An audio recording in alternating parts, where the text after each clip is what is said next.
Shalom teman-teman yang dikasih Tuhan. Jumpa lagi dengan saya Yohanes Edianus.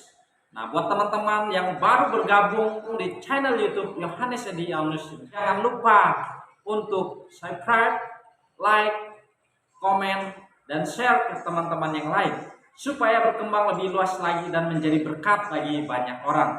Nah, teman-teman yang dikasih Tuhan, pada kesempatan ini saya coba untuk memberikan tanggapan saya terhadap salah satu hamba Tuhan yang cukup terkenal, yang cukup dikenal di Indonesia ini. Bahkan semua orang pasti tahu. Katakanlah pendeta ini berinisial GL. Nah, teman-teman, ada hal yang membuat saya cukup kaget.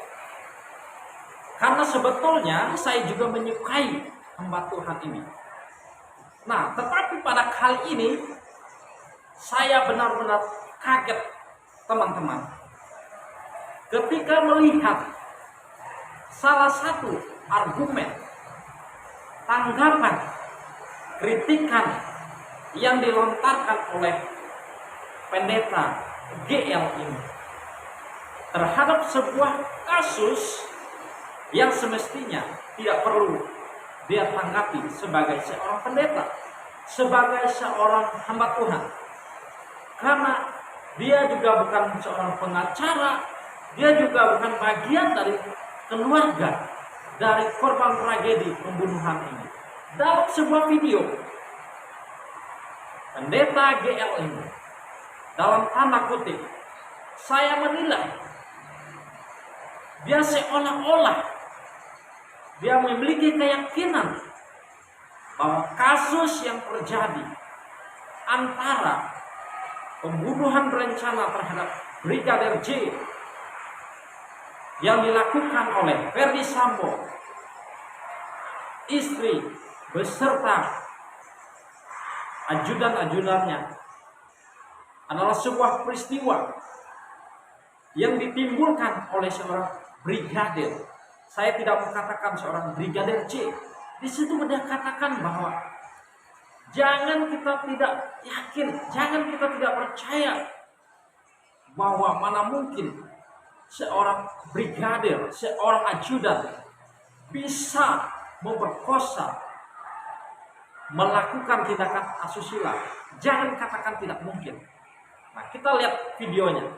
Makin kesini makin terlihat bahwa di dalamnya betul seperti yang berkali-kali diucapkannya itu soal harga diri keluarga, dan makin kesini makin terlihat jelas bahwa sebetulnya ada sebuah peristiwa yang terjadi di Magelang, tetapi malu diakui karena memang ini aib yang menakutkan kalau seorang istri Jenderal Bintang 2 diperkosa oleh ajudannya, dan orang yang berkata bahwa oh ini nggak mungkin, mana mungkin seorang brigadir berani bicara tentang perkosaan. Jangan pernah berkata nggak mungkin. Bahkan kalau sudah ketik di Google, anak perkosa ibu kandung saja ada, bapak perkosa anak kandung saja ada. Jadi nggak ada istilah nggak mungkin, saudara. Karena saya sudah coba diskusi sama psikiater, dan psikiater bilang kita nggak pernah tahu 2 jam sebelum peristiwa itu apakah dia meminum obat tertentu ataukah dia memakai atau dia menyaksikan tayangan-tayangan cabul tertentu yang bisa merusak otaknya dan mulai mendatangkan gairah yang luar biasa. Jadi akhirnya makin terlihat bahwa ceritanya adalah diduga ada unsur kekerasan seksual atau unsur perkosaan. Nah, teman-teman sudah melihat sendiri bagaimana seorang pendeta yang seharusnya menjadi contoh, yang seharusnya memberikan teladan. Teman-teman sudah melihat sendiri seorang pendeta GL dengan keyakinannya, dengan keberaniannya, kegagahannya. Saya nggak tahu apakah dengan tujuan untuk membela salah satu pihak, tetapi itu urusan dengan Tuhan.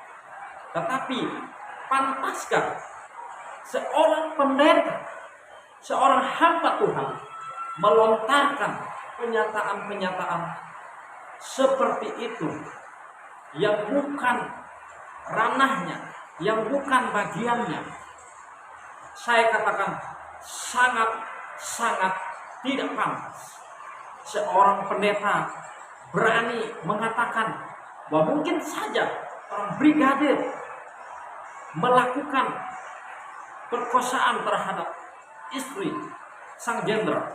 Nah, pertanyaannya, apakah pendeta GL ini menyaksikan sendiri bahwa si brigadir ini telah melakukan perkosaan?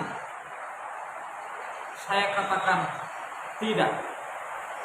Kalau pendeta GL ini tidak menyaksikan sendiri peristiwa itu, mengapa dia berani mengatakan demikian? Tentunya menjadi tanda tanya besar bagi kita sebagai hamba Tuhan. Dia katakan mana mungkin? Jangan katakan mana mungkin.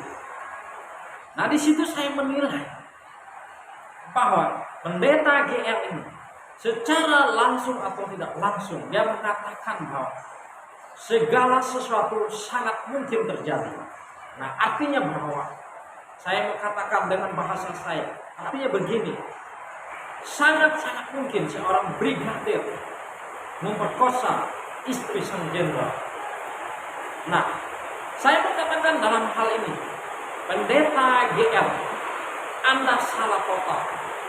Saya mau katakan, tidak mungkin seorang anak Tuhan berani melakukan hal seperti itu.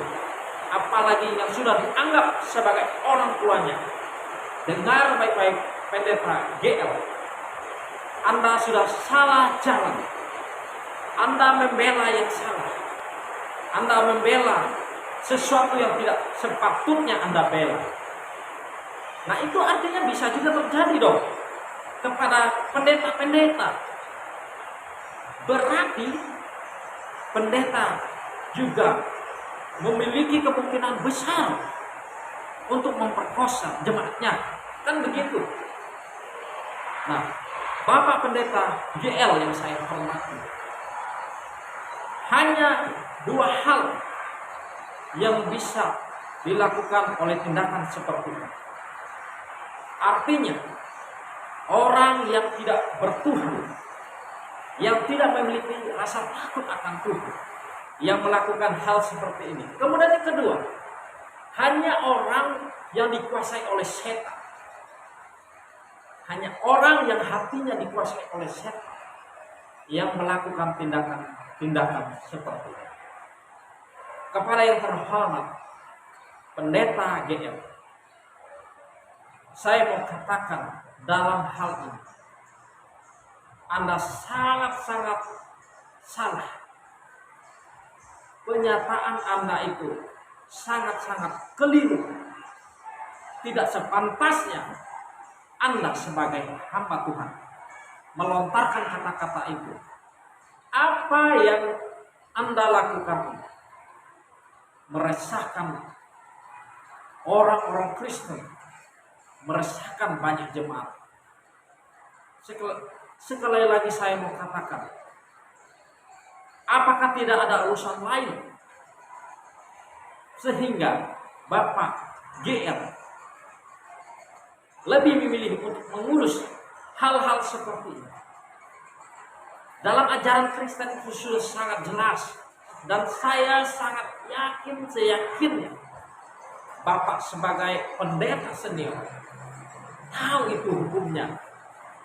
Kalau orang itu bersalah, kita wajib menegurnya, bukan kita membela. Nah, kalau orang itu salah, kita wajib mengingatkannya. Bapak GL, Bapak Pendeta sudah tahu bahwa ketika seseorang itu melakukan sebuah kesalahan, orang itu wajib mengakui dosanya di hadapan Tuhan dan di hadapan manusia. Nah, Bapak katakan bahwa Ferdy Sambo sengaja menutupi aib ini. Untuk apa ditutupi kalau memang itu fakta? Oh, itu juga untuk proses hukum, untuk memperoleh hak. Nah, apa yang mau ditutupi kalau memang itu salah? Jadi sebaiknya kepada Bapak GL yang terhormat sebagai seorang hamba Tuhan, mari kita saling mengingatkan, jangan menimbulkan hal-hal yang tidak sepatutnya kita lakukan. Mari kita, kalau fokus kita kepada pelayanan sebagai hamba Tuhan, ayo melayani Tuhan, melayani jemaat. Itu urusan politik. Nah, itulah tanggapan yang dapat saya berikan kepada Pendeta GL, supaya beliau lebih fokus kepada pelayanan. Jangan ikut campur kepada ranah politik, kepada ranah yang tidak baik, yang menimbulkan masalah. Biarkanlah masalah yang sedang terjadi ini diselesaikan lewat proses hukum. Anda sebagai pendeta, sebagai hamba Tuhan, tidak perlu ikut campur tangan. Tetapi biarlah kita sebagai hamba Tuhan, kita doakan supaya hal-hal yang serupa tidak dapat terjadi lagi, Bapak GL. Tidak dapat terjadi lagi, Bapak GL. Itu sangat-sangat merugikan. Itu sangat-sangat tidak berkenan di hadapan Tuhan. Karena menghilangkan nyawa seseorang itu sangat-sangat menyakiti hati Tuhan. Nah, semoga lewat peristiwa ini kita sebagai hamba Tuhan terus doakan penegakan hukum yang ada di Indonesia, supaya menegakkan hukum seadil-adilnya, tanpa pandang bulu, tanpa tebang pilih. Demikianlah pernyataan, sikap, saran dan masukan saya terhadap Pendeta GL. Semoga kita semuanya diberkati oleh Tuhan. Shalom, Tuhan Yesus memberkati.